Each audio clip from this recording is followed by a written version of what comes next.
battles. What is the solution when it comes to this tribalism for our people? waxa weeye jobs iyo faqriga oo lala diriro oo jobs la helo marka jobs aad heshid oo meel aan qabiilkaagu joogin aad shaqo ka heshid oo qabanaysid oo aad bartid saa ula saaxiibtid oo tiim ula noqotid dadka dhulkaasa waa kaa tegaysa qabyaaladu dhagax waxa kugu dhagaya ma waa feeling waa fear weeye fear lagugu abuuray weeye qabyaaladu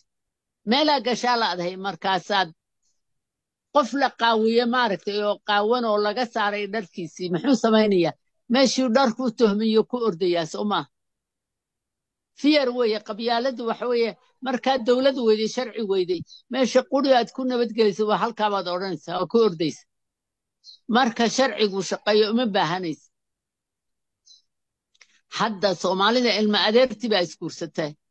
awalna waxaa soomaali ka Itoobiya jooga wuxuu ka guursanaya xeebta ka joogu ka guursanay waxa la oran jiray wiilkaaga reer abti u sameey gabadha mabay ka tahadli jireen wiilkaaga reer abti u sameey yacni wiilkaaga hadhow to ha noqdo nin Soomaali meel walba mari karo ahal ku leh haddana in adeertood bay guursanayaan maayo kii xogaa shaqo haysta wuxuu odhanayaa waxaan guursanayaa adeertay si ila cunto iimaan la'aan baa ka soo dhalatay wixii